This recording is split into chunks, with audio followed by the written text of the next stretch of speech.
South, Book 1, The Pinewood High School Incident. Chapter 2. The light of the day faded throughout the house as Cassidy sat on Arthur's bedroom floor. Her mind continued to race as she sat with her back against the wall, trying to rationalize what had happened between her and the man that she called brother.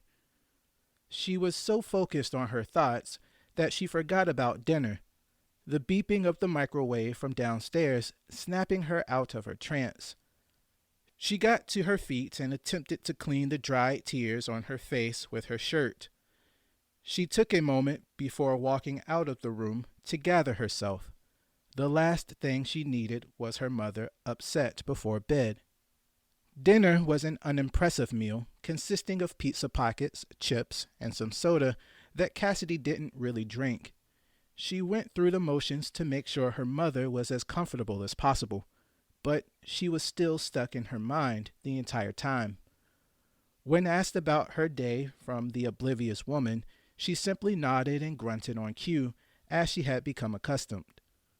Once she made sure that her mother was washed and dressed for bed, she spent a few moments in the bathroom to let a few more tears flow before doing the same. She followed the same routine she'd done her entire life, until she came to the last part, unbandaging her wound and taking her medication.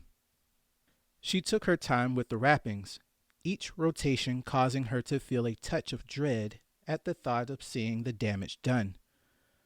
When the bandage was fully removed, Cassidy took a while to look at the long gash that had taken up the length of her forearm. It looked as though there would be a scar left after it was completely healed, something that she had hoped against since leaving the hospital. She looked in the drawer of the sink for a new wrap and followed through with rebandaging it the way that she was shown by the nurses, a new prescription of pills meeting her as she did so. Like Dr. Randall had prescribed, she was supposed to take a stronger antidepressant that she knew she wouldn't like the effects of. She was told to not take them at bedtime and not as a sedative, but she had tried to use it in that way before, and it worked fine. She wasn't a fan of medication in the slightest, but after the last incident, she rationalized that she needed something to take the edge off. She took the antidepressant with a cupped hand of water and looked at herself in the bathroom mirror.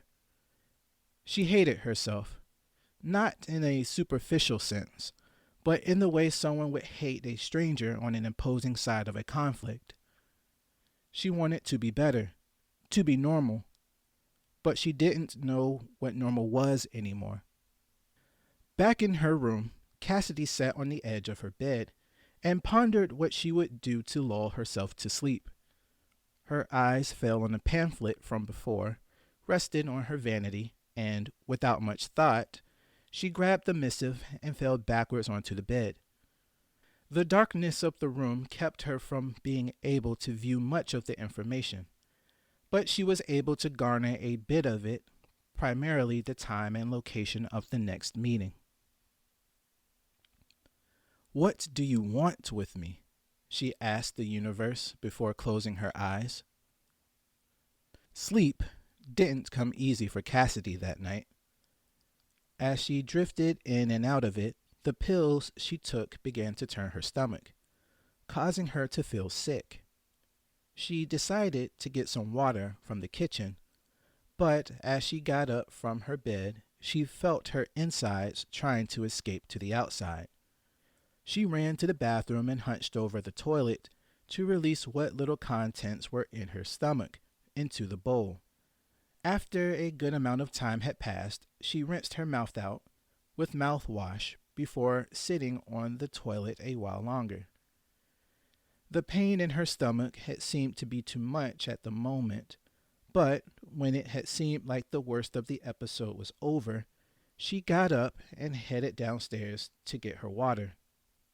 As she walked, Cassidy decided to use her phone to check her social media along the way. The act of scrolling through endless content on the texting social media app Hunter made her feel at least for the moment, like she was somewhere else, another dimension where she could live vicariously through her peers.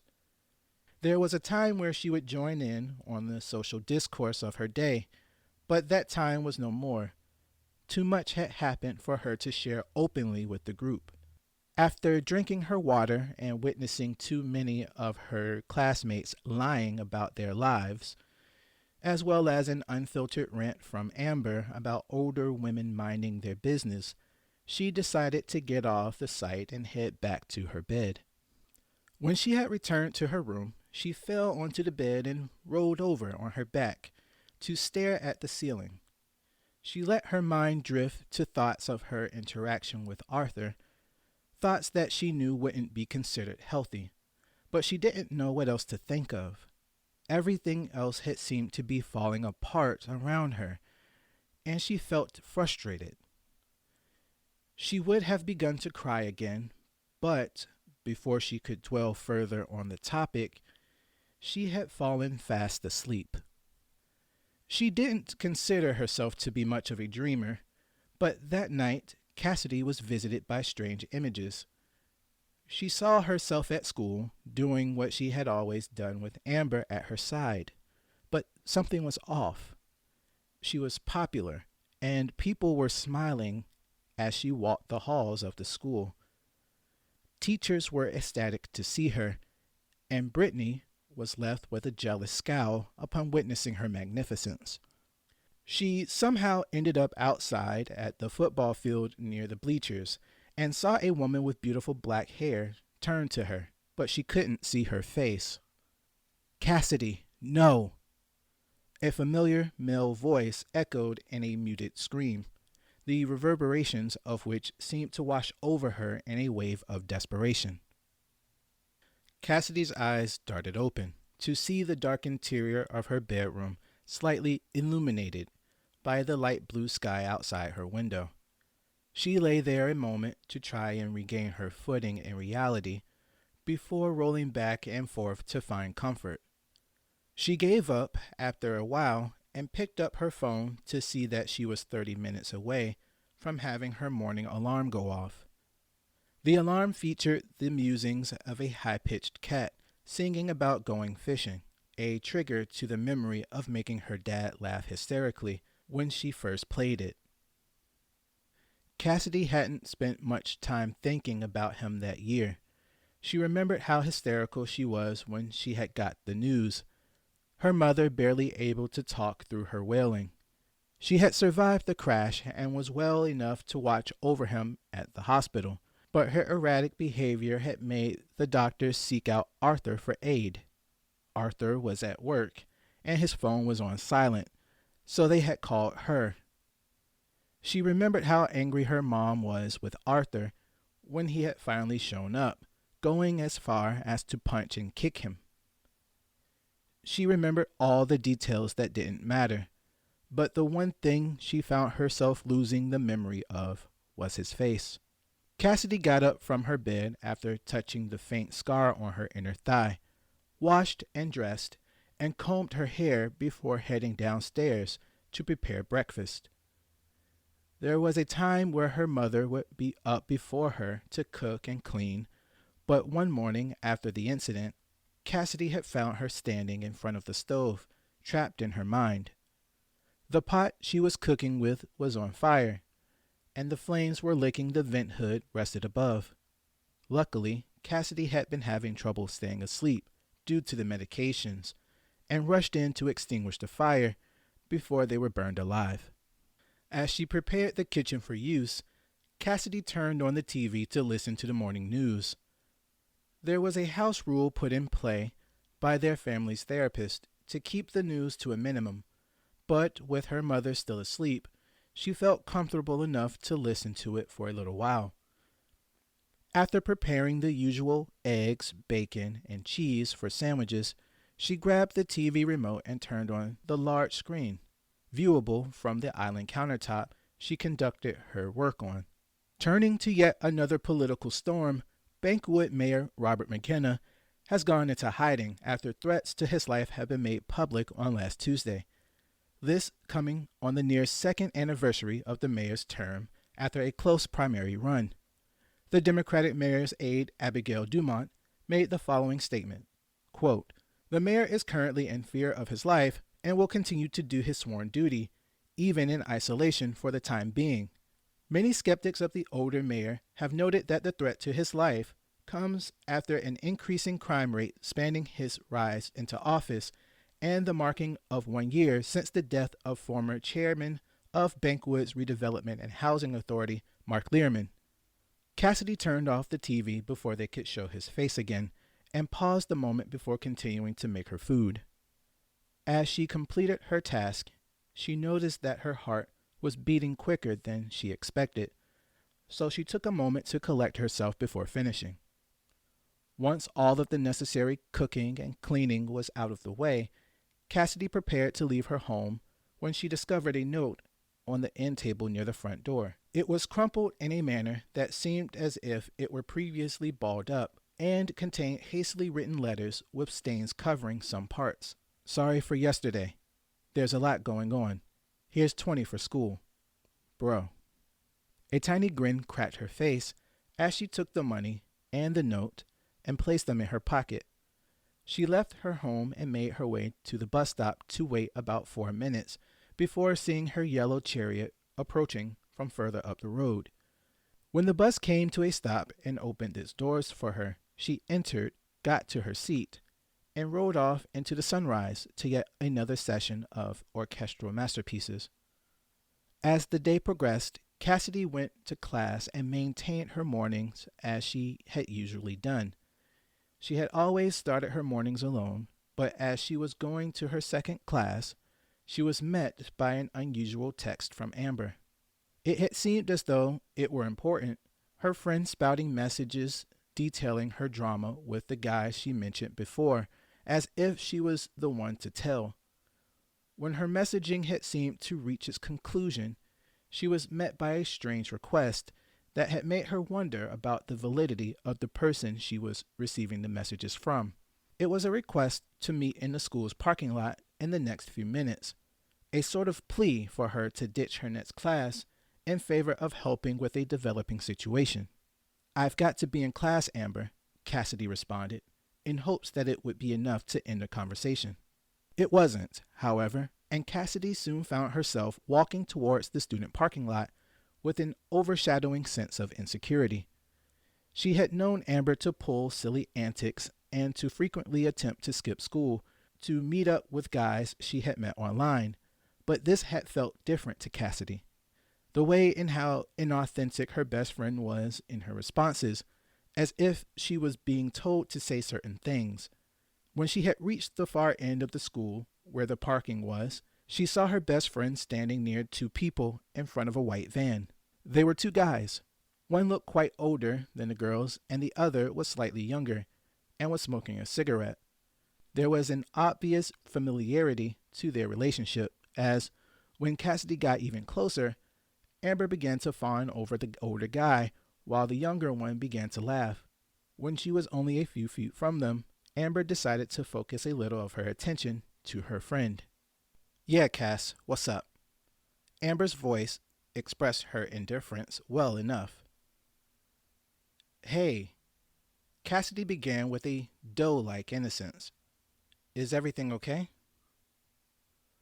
"Wow, she's kind of cute, Amber," the younger guy chimed in. "Should have known you'd be holding out on us." Amber looked Cassidy up and down for a second before deigning to respond to the younger guy. It was the way how she disregarded her as an annoyance that had made Cassidy begin to understand how her best friend really felt. She had stepped out of line by being complimented, albeit unwarranted. Cassidy would normally let Amber say what she wanted in front of guys, but as she looked at the two unknown people that her friend had brought into their friendship, she began to grow increasingly worried about their safety. Amber rolled her eyes after looking at Cassidy and returned her attention to the younger guy. "I'd figured you'd be into bigger girls." Amber knew that she was throwing darts. "Feel free to climb that mountain if you want." Cassidy's face began to heat up as she watched her best friend begin to make out with the older guy. She was so focused on what Amber was doing that she didn't notice the younger guy approaching her and trying to grab her. When she felt him touch her shoulder, she instinctively reeled back and stepped away with a defensive stance. The younger guy took a step back and put his hands up in a feigned pose of innocence. Amber finished her session with the older guy to watch what was playing out as if she were a ruling lord, judging the actions of her subject. "Whoa, chill out, girl." The guy tried to make peace. "That's about as much as you're going to get out of her," Amber said as she chuckled. "Looks like you didn't bring your climbing gear." Cassidy took stock of the situation she was in and how Amber enjoyed the attention. She wondered how she could best get Amber to separate from the two guys, but she was drawing a blank. Amber was so set in her ways that most attempts to get her to see reason or do anything would always end with Cassidy being berated with insults and slander until her ego was satisfied. That would have been fine in that instance if it was only between the two of them, but there were two guys watching their actions, possibly looking to have their way with them in some gross base sense. "Amber," Cassidy began as humbly as she could maintain, "can we maybe go somewhere and talk alone?" "Why?" Amber asked in an almost convincing way. You see, Cassidy was a real saint, went to church and everything. The two guys began to laugh at Amber's remarks, which, in turn, increased Cassidy's body temperature. There was no mistaking it. Amber was trying to get Cassidy to join in with her, but she was ruining her good time, thus making Amber lash out. Cassidy felt as though she were dealing with a child, throwing a tantrum and trying to run out into traffic. But she knew that she had to be responsible and get her best friend back into the school somehow. She looked at the two guys she didn't know and tried to think of anything she could use as an excuse. "Amber, come on," Cassidy said as she tried to draw closer to her arrogant friend.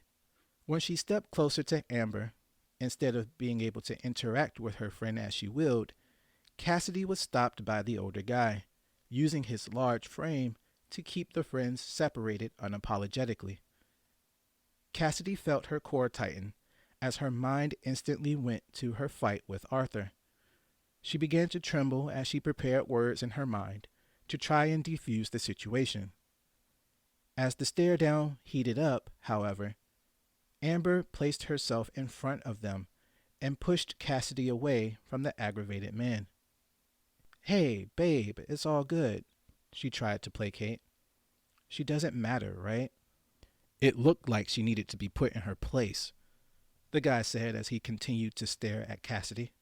"Yeah, bro, let's get out of here," the younger guy chimed in. "It's not worth the trouble." Cassidy continued to stand her ground and watched as the three of them turned to retreat inside of the van, the younger guy deciding to drive while Amber and the older one walked to the sliding door.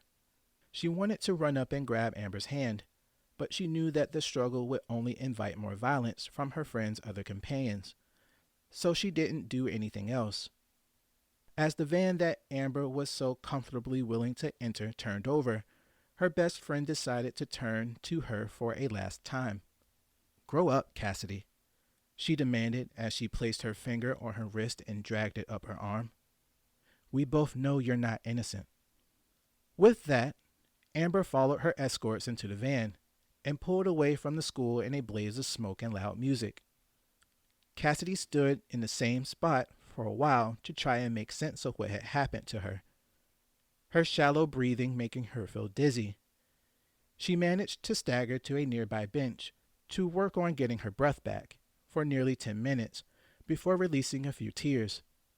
As she wiped her face, however, she was greeted by a person she hadn't noticed before. "Hey, are you okay?" His soft voice caressed her eardrums. "Huh?" Cassidy's confusion escaped her before her common sense could. He was a taller guy, far shorter than Arthur, with short dark hair and a great complexion.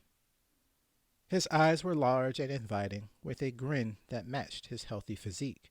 He looked like he was the type of sports player that would be the first pick in anything he wanted to be a part of, able to lift her off of her feet if he wanted to. Cassidy felt her face growing warmer again, partly from the surprise of someone finding her in that state, and also because of how attractive he was. "I saw you come over here, and it looked like something was wrong," he said as he sat beside her. "I'm James." "James," Cassidy repeated. "I mean, I'm okay. Thanks for asking." "Are you sure?" James asked as he continued to warm Cassidy with his gaze while sitting beside her. She didn't know what was happening to her that day, but between Amber wanting to get kidnapped and being approached by an attractive guy that she felt was completely out of her league, she wondered if that coven had cast a spell or something to change everything she was used to. She continued to look at her supposed school nurse with a bit of caution as he maintained his visual exam of her. When her checkup was complete, Cassidy stood and James followed suit, their height difference making Cassidy want to lean against him, the way Amber did with her man. "I have to go," Cassidy said, with a hint of uncertainty. "No problem," he smiled. "Can I get your name?" "Yeah, it's Cassidy," she replied while fighting the urge to blush. Cassidy looked up at him and unconsciously began to twist her torso back and forth like she was the protagonist in a romance movie. It was the first time she had been approached in such a manner, and it was making her unsure of how to continue their conversation.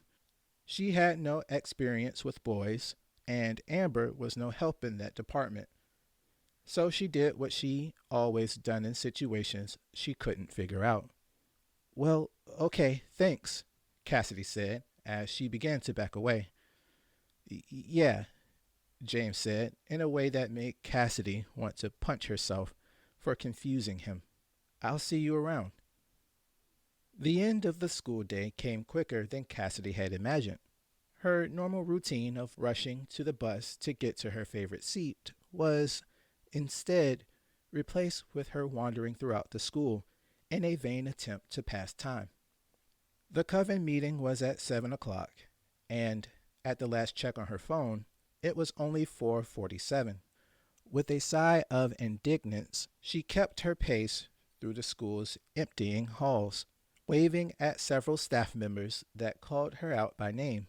As she made her way down one of the junior halls, she came across a classroom with two teachers speaking in hushed tones. Her curiosity got the better of her, and once removing her earbuds, she leaned in against a nearby wall to listen in. "Not to mention that the cult we're growing with those witches," one of the teachers, a man, had said. "Learning? The only thing we're teaching these kids is how to be consumers and complainers." "There isn't much we can do about it now," began the other, also a man. "They're bringing in a lot of attention to the school, and Morris isn't going to pass that up. Not to mention how deep we're in with Southern cuts." "I know what I'm going to do," the first teacher said. "I'm transferring before something big goes down. With the lack of care we're showing these kids, it's only a matter of time before things get worse." Cassidy made her way to the location printed on the pamphlet, the one place she and Amber had known well. Standing at the entrance to the library were several girls in school who no one were allowed to talk to. Tara Miller and Gabriella Barker, gorgeous cheerleaders both, were talking with Penelope Richards, the beautiful intellectual, and Heather Price, whom Cassidy didn't know much about. They were the popular girls that were not in the business of explaining their place on the hierarchy. They were on it, and everyone else had to accept it. Cassidy tried her best to stand away from the glare that was their popularity, but all of that went out of play when Jessica arrived moments behind her. "Oh my God, it's Jess." Tara's sarcasm nearly cut Cassidy by accident. "I was wondering what smelled like horse." "Wow, Tara," Penelope chimed in. "Going straight for the jugular. You know she can't help it. Her mom is a horse, from what her daddy said." There's no need to be cautious, Penny, Heather joined in. Her daddy's not here to fight her battle this time. Cassidy had witnessed that scene play out so many times that it had become second nature for her to stay as quiet as possible and hope that she would not be targeted next. She made the effort this time, however, to continue to watch and see if Jessica would defend herself. The taller girl maintained a decent distance away from the others and had seemed to ignore them at first, but Cassidy was completely wrong. Jessica folded her arms and directed her gaze at the girls with an intent that radiated dominance, consequentially causing Cassidy's chest to tighten. Your lame comments might work on weaker girls, but you found the right one, Tara, Jessica defended herself. Or should I call you Destiny? Tara's confident demeanor shifted into the stark reflection of Cassidy's emotional state. Heather and Penelope both positioned themselves around Jessica as if they were prepared to strike. It seemed as though Jessica knew what was going to happen because she began to walk out of the flanking maneuver with her gaze set on their movements. Tara followed Jessica as well, and, as she did so, Gabriella moved slightly behind Jessica in turn. The tension the five girls were putting off was too palpable and nauseating for Cassidy to focus. She further cowered into herself by stepping away from the scene, her mind focused on preparing an escape. The only thing she could think about was how fast she could run and how far she would need to go to find help for the girl who gave her a chance. Before she could make a move, however, something weird had happened that caused her to question her understanding. As the attack commenced, Jessica was indeed grabbed from behind by Gabriella, while Tara and the others began to tickle the helpless girl. This went on for a few moments until Jessica cautioned her friends that she would pee on herself if they didn't stop. With a slight indignation, Gabriella let her go, and the others stopped their attack. Laughter escaped their lips as all of them began to engage in light-hearted banter and easy conversations. Cassidy began to release the built tension in her shoulders, but as she took a breath, she was called out by the same instigator who forced the pretend fight. And who is this? Tara eyed Cassidy up and down the way that an inquisitor would be used to doing. Go easy, Tara, Jessica feigned interest. That's Hadley's new project. Whatever, Salt Lake, Tara shot back at Jessica. And keep that destiny thing to yourself. Thomas doesn't know about that. Ooh, we're getting a new sister. Heather's grin was as bright as the fluorescent bulbs above them. Don't get your hopes up, Heather, said Penelope. They always show up for the first meeting, and then they never come back. An unfamiliar feeling gripped Cassidy as she looked on at the group of friends. Her previous encounters with the snooty nobility of the school left her feeling like her life was meaningless, but there was something different about the girls that she couldn't get her mind off of. They were friendly enough, although a bit too aggressive for her liking, and their gaze on her did make her feel uncomfortable. She didn't, however, feel like they had ulterior motives. She found herself wanting to know more about them and prepared to introduce herself, but they quickly turned their attention to their other task of entering the library. When the last of the girls had walked through the double doors, an action that usually made her feel at ease, she entered behind them, and an air of uncertainty caused her to shiver. Calm down, Cassidy, Jessica's voice greeted her as she entered the library.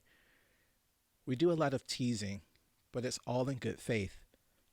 Hadley will be here shortly, and we'll start right after the evocation. Cassidy didn't know what that meant, but with the last moments of dealing with the supposed witch coven being filled with childish antics and instigations, she felt as though it couldn't be all that bad. She was bearing witness to the pinnacle of high school perfection, the part of school life that was perceived as unattainable, yet the evidence of this had left her wanting. She felt as though she could leave and be done with the curiosity, but there were still questions without answers. She stared into Jessica's hazel eyes and nodded before speaking. Yeah, okay. Cassidy said, her voice lowered and submissive. The group of girls continued through the library, with Cassidy bringing up the rear, until they reached a section of the space that had chairs aligned in a circle, the way she imagined an Alcoholics Anonymous meeting would take place. Each girl casually walked to a chair, their enthusiasm doing its best to make the quiet room seem lively, and sat. Some talked and others sat in silence while looking through their phones, but Cassidy continued to watch them all. After a moment of catching a few of their glances and whispers, she opened a notebook and began to write her experiences in it. She maintained her writings of her initial impressions of the coven, the way that Kimberly had explained when she was sharing the importance of journaling with her, and was about to wrap it up when she was interrupted by none other than Jessica. "Come on, Cassidy," Jessica motioned at her from a few seats away. "We're going to do the evocation. It's a sort of meditation before every meeting." The girls had all stood and joined hands by this point. Cassidy was the only odd one out, which made her feel slightly embarrassed. She put up the notebook and did as she was told, joining the girls in their circle and completing it by holding Jessica's and Tara's hands. They were all linked together, Jessica maintaining her air of leadership as she commanded Penelope to begin. The shorter girl began her oration by invoking nature, the essence of life, and her attunement to water, to unite the girls as one mind. She proclaimed her intention to be the ease of gathering, and finished her proclamation by leading the circle in a chant, the words of which Cassidy had no idea she knew. "O sisters, joined by fate and bound by spirit, our voices are one, our hearts are open." Cassidy began to feel lightheaded as her heart raced. Her focus was entirely on Penelope as she spoke, but her mind felt as though it was wandering around the group and filling each of the girls' wants and desires. She tried to pull her focus back to the words the girl was mouthing confidently, and managed to do so as the chant finished. She felt a little dizzy as the girls put their hands together in some sort of prayer-like gesture. United as sisters, by blood, by nature, by spirit. At the conclusion of the evocation, the girls disbanded and walked back to their chairs to sit. Cassidy stood where she was for a moment and tried to catch her breath, but couldn't seem to do so completely. Penelope, pulling her attention away from whatever Gabriella was saying, shot back to her feet and rushed over to Cassidy, garnering the attention of the other sisters as she did so. She felt her body go numb, and before she could fall to the floor, she was quickly rescued by none other than Jessica. The taller girl's body felt warm against her as she lay limp in her arms. A light floral scent tickled her nose. As she began to regain her focus, she saw the other girls surrounding her, and shame washed over her. "My voice," Jessica's voice began to reach her. "Come on, girl, snap out of it." "What happened?" Cassidy said as she regained her sense. Jessica didn't respond at first. She looked at the others before helping Cassidy stand on her own. She was helped to her seat by Tara, while someone had blessed her with a cup of water. Once Cassidy had her fill of the drink, Penelope took her chair and sat adjacent to her and Jessica. The pale girl asked to see her hands, and Cassidy did as she was instructed. Penelope's hands were soft and warm, the kind of hands a child would expect to be comforted with from their mother. There was a sort of jolt that shot through her, something subtle that Cassidy assumed no one would have noticed if they weren't paying attention. She was told to close her eyes and listen as Penelope spoke, and she obeyed. "We're trying to see how sensitive you are," Tara explained unnecessarily. Penelope began by saying that she wanted to guide Cassidy through a meadow, which she thought was strange, but she accepted nonetheless. She was asked a few questions about what she saw and smelled, and she responded to all of them in kind, explaining with as much detail that she could give. She thought it was all strange, how she was being interrogated at her first meeting, even before it had truly begun, but decided to go along with it. When she was finished giving her responses, her hands were let go and the space was silent for a while. After an abnormal wait, Penelope broke the silence as the other girls waited with bated breath. "You're an empath, Cassidy," she proclaimed. "A what?" The sudden diagnosis caught Cassidy off guard. "What she means is that you're really sensitive to spiritual influence and energies given off by others," Heather explained. "We all have our powers, but that one is extra special." As the rest of the girls began talking about powers and influences, Cassidy began to wonder how she would escape their group without being too weird about it. She had heard of that stuff before, superpowers and weird groupthink that led cult members to give up their lives in order to grow in powers and truths. It was one thing to be an outcast because of her life, but she wasn't sure that joining those girls and their practices was the best decision she could make. She began to prepare an excuse to leave the meeting when, as if the shadows of this dark school didn't want to conceal her any longer, a woman emerged from within the library, with little to no sound. "What is all of this, girls?" A smooth voice caressed their eardrums. "Have you already done the evocation?" "Yes, Mother," the girls said in near unison. "Good." The smooth voice exhumed as she leaned over to inspect the new girl. "And who might you be?"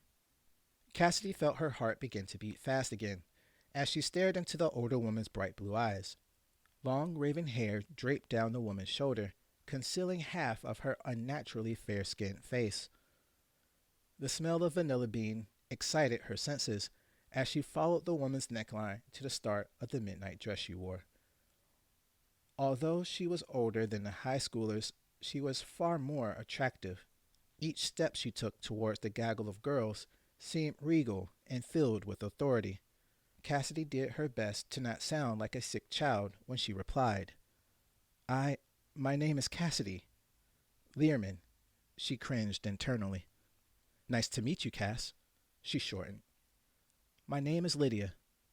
I'm a teacher here at the school, so it's Miss Hadley in the halls. When we're in here, you can call me Mistress, Supreme Queen, or Her Majesty."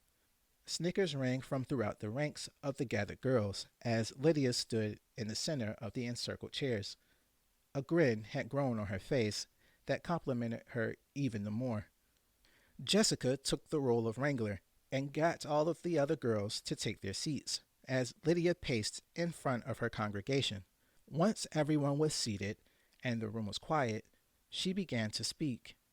Cassidy listened intently as the woman she had only heard rumors of until that moment spoke about the power of womanhood and the pitfalls of societal roles. She monologued about the damage younger women and girls throughout history had been placed in due to the intentions of civilizations and the ambitions of men. Her lecture had went on for some time, but when she had finished, she opened the floor for critique and general discussion. A few of the girls got up to discuss what was said, with Heather ending a confessional by breaking down in tears and needing to be helped by Tara. Before she had noticed it, Cassidy was intently focused on the conversation. Many of the girls seemed to have had legitimate responses to the topics presented, and she felt as though she was learning something with each speaker. The meeting progressed well past the allotted hour Cassidy had presumed it would last, and had begun to wonder how long they would be there. Before she could ask any question to allude to that, however, she was abruptly called on by Lydia, who seemed to be keeping an eye on her the entire time.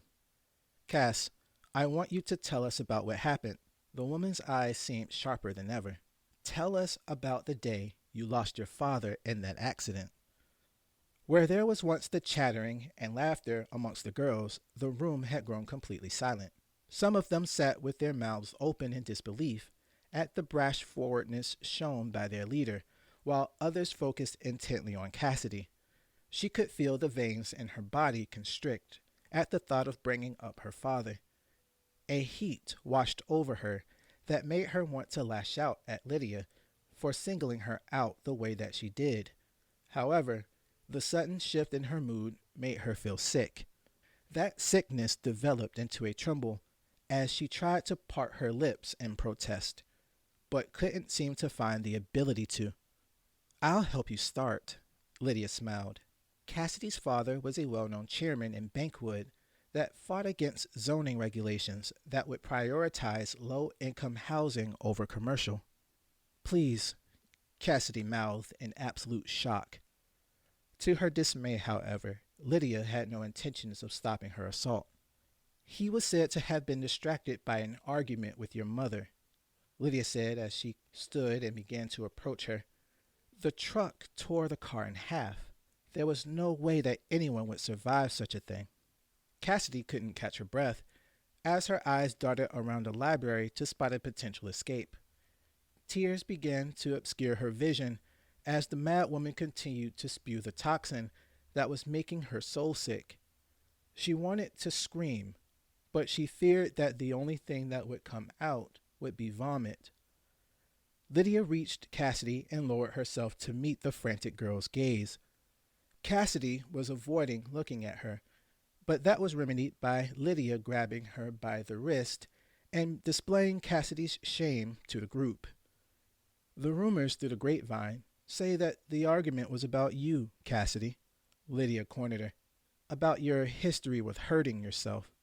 Cassidy yelped as she pulled away and clutched her head to protect her ears from being attacked. She tried to force air into her lungs to prevent herself from passing out, but all she could do was make the same yelping sounds as her vision continued to blur. Jessica flew from her seat to help again, but Lydia released a bark that no one would have expected her to produce. The girl, who was the most helpful up to that point, had no choice but to step back and watch as Cassidy heaved in pain. She had begun to feel lightheaded and her vision darkened, but as quickly as Lydia had begun her assault, she returned her attention to Cassidy and smacked her across the face, forcing her to begin breathing. So that's what's wrong with you. Lydia's voice exhumed, with a lack of care for Cassidy's condition. This coven is for those with the courage to confront society and change the course of fate. If you want to remain a victim, then this is not the place for you, girl. The harsh woman stood over her with the authoritative presence of a lioness. As she sobbed, Cassidy didn't know what to think or say, her sore cheek keeping her attention on the moment. She had stopped hyperventilating. Her spatial awareness had returned, and she had noticed that the girls around her were either maintaining slack-jawed expressions or clasped in what she could only guess was prayer. She looked down at her damaged wrist and pondered a moment as to why she was so weak. With great effort, she calmed her sobbing and looked up at the dominatrix with a determination she didn't expect to produce. I don't know how to go on. Cassidy was finally honest with herself. Lydia didn't change her expression at Cassidy's revelation. Instead, the woman turned to her congregation and addressed them as though the last few moments didn't happen. My daughters, Lydia began to pace. Before you is a broken vessel, a lost soul looking for a home. Will you accept her into our sisterhood and treat her as one of your own? A moment of hesitation allowed the silence of the school to fill Cassidy's eardrums as she looked back and forth at each of her gathered judges. Some of them began to whisper, while others sneered and snickered. Only one of them maintained the same composure out of the gaggle, that being Jessica.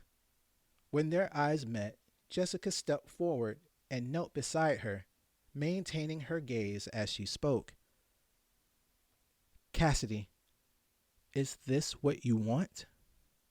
Jessica's question wasn't said with force, but Cassidy could feel the weight of it. Do you want to call me sister? I have to go, Cassidy said as she darted to her feet and dashed out of the library, leaving the sisterhood she desired to join in the catacombs that was Pinewood High School.